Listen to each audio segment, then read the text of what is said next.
नमस्ते। पिछली कहानी को आगे बढ़ाते हुए मंडला मर्डर्स की अगली कड़ी पार्ट 3 मंडला मर्डर्स आत्माओं का अधूरा चक्र आरुष नवादा जिले के बैरवा गांव में ही रुक गया था। नमस्ते दोस्तों, वीडियो शुरू करने से पहले हमारे चैनल को सब्सक्राइब जरूर करें और कमेंट सेक्शन में हमें बताएं कि आप कहां से वीडियो देख रहे हैं। आपके प्यार और समर्थन के लिए धन्यवाद। सरपंच की गिरफ्तारी के बाद गांव में एक अजीब सी शांति छा गई थी, लेकिन आरुष के दिल में अशांति थी। उसे लगता था कि कहानी अभी खत्म नहीं हुई है। रुद्र की आत्मा की फुसफुसाहटें अभी भी उसे सुनाई देती थीं और मंदिर से आने वाली रात की हवाओं में एक अनकहा डर छुपा था। एक रात आरुष अपनी खिड़की के बाहर से कुछ अजीब सी आवाजें सुनकर उठा। उसे लगा जैसे कोई मंदिर की दिशा में जा रहा है। उसने चुपके से उसका पीछा किया। उस व्यक्ति ने मंदिर के सामने बने उस पुराने कुएं के पास रुककर एक अजीब सा गीत गाना शुरू किया। आरुष ने देखा कि उस व्यक्ति के हाथ पर भी एक धुंधला सा मंडल खुदा हुआ था। जब आरुष ने उस व्यक्ति को चुनौती दी तो वह पलट गया।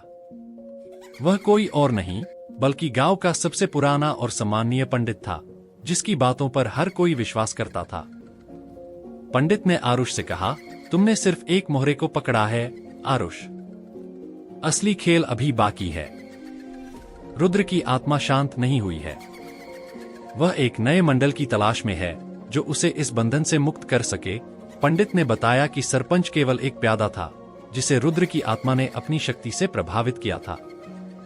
असली मास्टरमाइंड रुद्र की आत्मा थी, जो इन मंडलों के जरिए अपनी इच्छाओं को पूरा कर रही थी। पंडित ने कहा कि रुद्र की आत्मा ने गांव के कई लोगों को प्रभावित किया था और वे सभी किसी न किसी तरह से उन मंडलों से जुड़े हुए थे। आरुष को यह सुनकर बहुत धक्का लगा। उसने पंडित से पूछा, तो फिर यह सब क्यों हो रहा है और रुद्र की आत्मा क्या चाहती है? पंडित ने एक गहरी सांस ली और बताया, रुद्र एक तांत्रिक था जो अपनी शक्तियों को अमरता में बदलना चाहता था। उसने एक ऐसा मंडल बनाया था जो आत्माओं को शरीर के बंधन से मुक्त करके उन्हें अनंत जीवन दे सके। लेकिन अनुष्ठान अधूरा रह गया और रुद्र की आत्मा उसी मंडल में फंस गई। अब रुद्र की आत्मा उन लोगों को चुन रही है जो अपनी इच्छाओं को पूरा करने के लिए कुछ भी कर सकते हैं।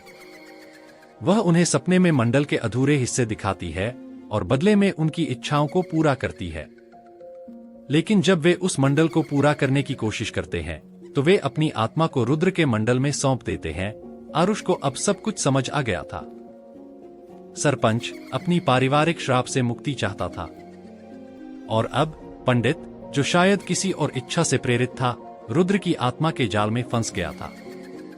आरुष ने पंडित से कहा, हमें इस चक्र को रोकना होगा। हमें रुद्र की आत्मा को शांत करना होगा।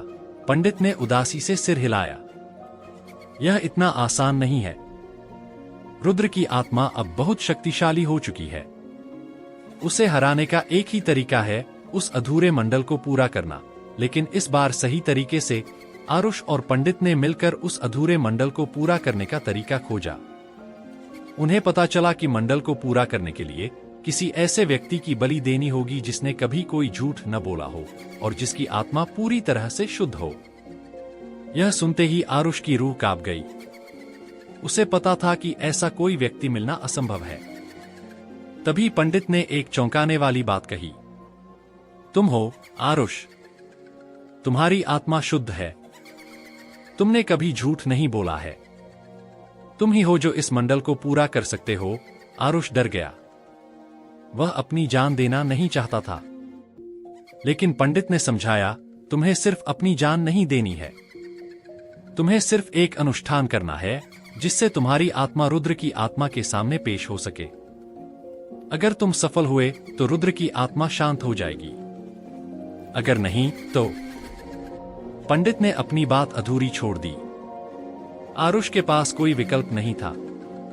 उसने गांव को बचाने के लिए यह जोखिम उठाने का फैसला किया। अगले दिन अमावस्या की रात को आरुष और पंडित मंदिर में अनुष्ठान करने के लिए गए। उन्होंने उस अधूरे मंडल को पूरा करने की कोशिश की, लेकिन जैसे ही वे आखिरी चरण में पहुंचे, मंदिर की दीवारों से भयानक आवाजें आने लगी।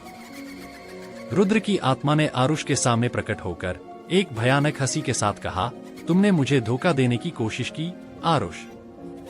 लेकिन तुम नहीं जानते कि यह मंडल सिर्फ एक आत्मा को शांत नहीं करता, यह एक नई आत्मा को जन्म देता है। रुद्र की आत्मा ने अपनी शक्ति से आरुष के शरीर पर हमला किया। आरुष ने अपनी पूरी हिम्मत के साथ रुद्र का सामना किया और उसने मंडल के आखिरी हिस्से को अपनी आत्मा की शक्ति से पूरा करने की कोशिश की। एक भयानक रोशनी मंदिर से निकली और एक शक्तिशाली विस्फोट हुआ। आरुष और पंडित दोनों जमीन पर गिर गए।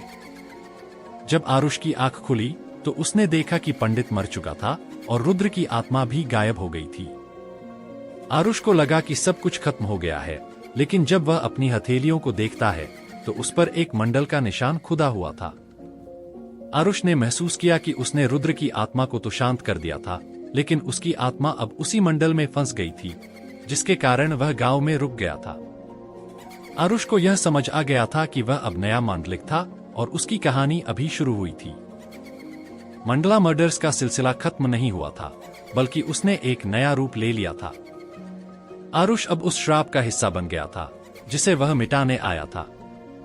अगली कहानी में आप क्या जानना चाहेंगे? अगर आपको हमारा वीडियो पसंद आया हो तो इसे लाइक करें, अपने दोस्तों के साथ शेयर करें और नए वीडियो के लिए हमारे चैनल को सब्सक्राइब करना न भूलें। आपके समर्थन से हमें और भी बेहतर कंटेंट बनाने की प्रेरणा मिलती है। धन्यवाद।